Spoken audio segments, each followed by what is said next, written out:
In this video, I'm going to recap one of the thriller action films from 2023, titled The Wrath of Becky. Before we get to the storyline, I'd like to wish everyone a happy and great day.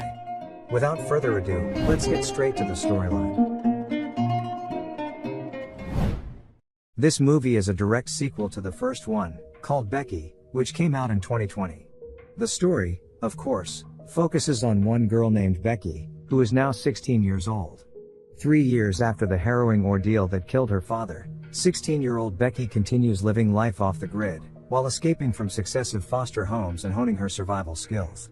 The movie opens with Becky, who is now a seemingly innocent girl, arriving at her new foster home to live with her new parents, Ted and Alice. Ted and Alice look so happy to have adopted this girl, but they don't know that she's hiding something behind her sweet and kind personality. Though she seems nice at first, her true colors soon show, and she and her dog, Diego, flee the house the first night she was adopted. 3 years ago, her father was brutally murdered by 4 neo-Nazis who were searching for a hidden key beneath their lake house. In a vengeful act, Becky mercilessly killed each intruder and obtained the key, unaware of its significance. Since then, she has run away from 3 foster homes, manipulating, conning and burglarizing to stay off the radar and out of the system. For the past year, she has been living in a rented house belonging to an elderly woman named Elena, the only person Becky truly cares about at the moment.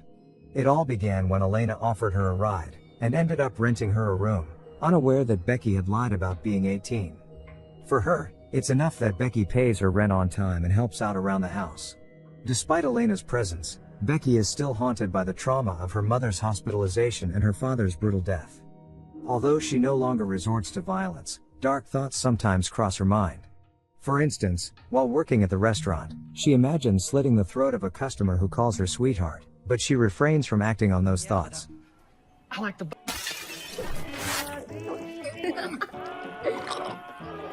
I didn't actually do it. While Elena and Becky enjoy a game of wordplay one evening, a news bulletin on the radio reveals alarming information about a fascist group called the Noble Men spreading violence throughout the country. Their primary target is Senator Hernandez, and the authorities have been monitoring the Noble Men's online activities for months, noticing an increase in their actions. The news speculates that the fascists might make their presence known at the upcoming town hall event in Fillmore in a few days. The scene then shifts to a car that we believe belongs to Noble Men when we see the flag. While Becky is working her shift, 3 men named Anthony, DJ, and Sean enter the restaurant, and start harassing her. Anthony and DJ make disrespectful comments about her mother, and claim that Becky is a stripper name, while Sean appears somewhat composed and attempts to calm them down. The trio then engages in a discussion fueled by their hatred towards Senator Hernandez. Moreover, they talk about receiving instructions from the mysterious leader of their organization, Daryl. However, Sean seems a bit hesitant about it, and then Anthony rudely calls Becky to bring them coffee.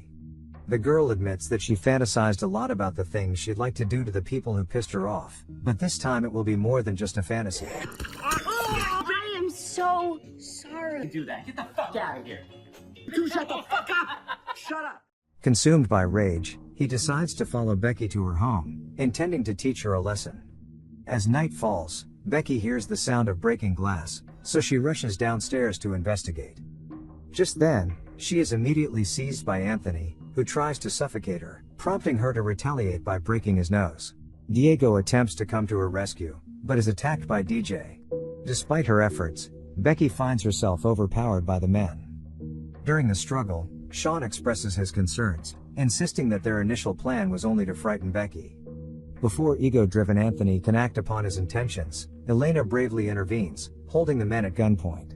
She manages to disarm DJ, but Anthony, with a concealed revolver, fatally shoots her in the head. Becky is left speechless, her mind flooded with painful memories from her past. Consumed by rage,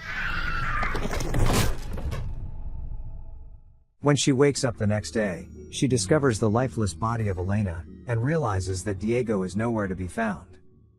Meanwhile, the men responsible for Elena's murder arrive at the residence of their organization's founder, Daryl. This is their first meeting with him, so Anthony instructs Sean and DJ to keep quiet about what occurred at Becky's house. Sean expresses his disagreement, but he is swiftly silenced with a stern warning. The weight of grief and uncertainty overwhelms Becky, since everyone she's ever loved has been taken from her. After giving Elena a proper burial, Becky begins preparing herself for two intertwined missions, seeking revenge for her friend's death, and rescuing her beloved dog, Diego. Fully equipped for the task ahead, she sets out to find Daryl, the name she overheard during the encounter with Anthony and his accomplices at the diner. Fortunately, there are only two individuals named Daryl in town. The first one, an elderly and frail woman relying on an oxygen cylinder, doesn't seem to fit the description Becky is looking for. Dismissing this possibility, she heads straight to the house of the other Daryl, the exact location where Anthony and his friends were seen earlier. In the meantime, the men are having lunch with Daryl and his trusted associate, Twig. Detecting a hint of uneasiness from Sean, the organization's founder inquires if everything is alright. Anthony quickly interjects on Sean's behalf, and claims they are tired from the long drive. He then introduces Diego as his own dog, skillfully concealing the events that took place at Becky's house. Sean, unable to accept their actions, excuses himself from the table, which lets Daryl feel the tension in the air. Meanwhile, Becky observes them from outside the house. She then sneaks into a room with evidence linking the gang to the Nobel Men organization, and the next day will actually be an armed insurrection against Senator Hernandez. As she captures photographic proof, she suddenly hears approaching footsteps, and quickly hides as Sean and Daryl enter the room. Seeking to uncover the cause behind Sean's distressed behavior, Daryl shares a chilling story from his time in Iraq, recounting how he made the difficult choice to eliminate his injured comrade for the sake of their mission's success. He also reveals a unique thumb drive containing data on every member of the Nobel Men organization. Daryl then makes it clear that a weak link can ruin their plans, and he directly questions Sean if he is the weak link. He even asks why Sean and his friends were late for the meeting, to which Sean nervously explains that they had a flat tire, unwillingly concealing Anthony's secret. Once the men exit the room, Becky seizes the opportunity to examine the thumb drive. Feeling motivated to take out some of those who mess up the world, she's gonna play her part in this deadly game. After getting away with the drive, she quickly runs away and hides in a nearby barn. There, she finds that the barn is full of weapons, ranging from firearms to grenades. As Daryl raises a toast for their mission the next day, a knock at the door interrupts the moment, capturing his attention. Stepping outside to investigate, he discovers a ringing phone displaying Becky's name on the screen. As he shares this information with the others, Sean's immediate concern raises suspicion in Daryl's mind, and he realizes that they possess some knowledge about it. Here Anthony reluctantly reveals the incident involving Diego's abduction at Becky's place. However, he purposefully hides the tragic news of Elena's death.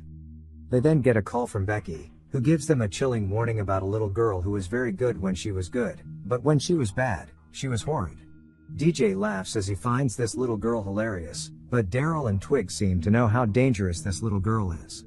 Daryl demands that Anthony return Becky's dog, and then orders one of them to catch Becky, and Anthony says he'll do it because he thinks she's just a dumb kid. As Anthony leaves the house, he calls Becky, but she insists on meeting him in the woods instead. When they meet, Anthony brandishes his gun, but hesitates to use it, not wanting to face further questioning from Daryl. So?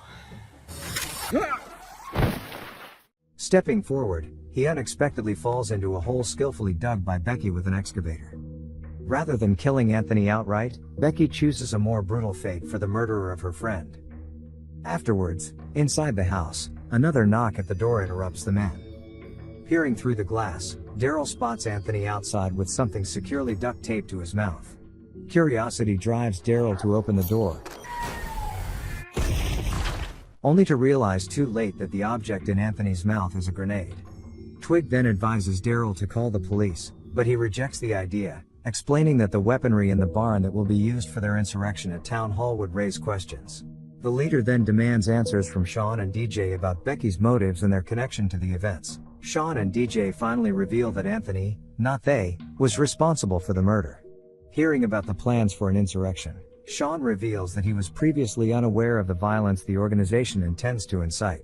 And so, he curses the Brotherhood and attempts to leave the house. However, Daryl, enraged by Sean's criticism, swiftly incapacitates him with a blow to the face, and then kills him by breaking his neck. Overwhelmed by fear, DJ decides to comply with Daryl's demands in order to stay alive. Becky suddenly contacts them again, and Daryl discovers that she possesses both photographic evidence of the organization's sinister plan and their thumb drive. Fed up with Becky's actions, Twig charges outside with a gun, intent on killing her. However, already prepared, Becky employs a crossbow obtained from the barn and shoots Twig, lodging an arrow in his cheek. Despite the injury, Twig re-enters the house, has Daryl remove the arrow, and storms back outside, while Becky quickly flees the scene, inadvertently abandoning her bag in the process. Meanwhile, Daryl returns indoors, and orders frightened DJ to help locate the girl. He wants the girl alive because she's the only one who knows where the thumb drive is, but consumed by fear, DJ cunningly escapes the premises. At the same time, Becky takes Twig into the barn, and she's trapped now. Becky gains the upper hand by deploying a gas grenade against him. She then uses their large vehicle to eliminate him, but it is only in her imagination as she is unable to get the key to it. Twig pleads for forgiveness, but Becky, wielding a machete, shows no mercy and ruthlessly slashes him to his demise. As Becky is drenched in blood, she becomes a victim of Daryl's tranquilizer shot, causing her to lose consciousness. When she awakens, she finds herself bound to a chair, and notices Daryl holding her lost bag, containing the key she unknowingly values. Daryl shows Becky that a hidden shaft inside the key's cylinder contains engraved numbers he presumes to be coordinates. All of a sudden, Becky and Daryl are joined by another unexpected guest, who turns out to be the same Daryl she had previously encountered. Shockingly, the woman reveals that she is the mastermind behind the Nobel men and is, in fact, Daryl's mother. After the introductions, Becky is questioned about the whereabouts of the thumb drive, but she remains silent. They attempt to threaten her, but Becky realizes that she holds the upper hand because she alone knows the driver's location. Daryl Sr. also offers her freedom in exchange for the thumb drive, but instead of seizing the opportunity, Becky boldly spits at the woman. In a calculated move, Daryl Sr. feeds Diego, Becky's loyal dog, before threatening its life. Seeing this, Becky reluctantly agrees to comply with their demands, but sets her own terms. Once freed from the chair, she will kill them both, and they have to promise that they will go straight to hell. Both Daryl Sr. and her son are surprised to see that Becky has already freed herself. Daryl gets sprayed in his eyes, while the woman manages to obtain a gun before Becky can reach her. Becky emphasizes that the thumb drive will remain hidden forever if harm befalls her, causing Daryl Sr. to consider killing Diego instead, which is right when Becky throws a knife at her and kills her. Promising Diego she will return for him, Becky flees into the woods, leaving Daryl to discover his mother's fate. Consumed by rage, he loads his pistol and pursues Becky, intent on ending her life. After a swift sprint, Becky stops at a marked point on a tree, and when Daryl comes closer, his feet get stuck in animal traps.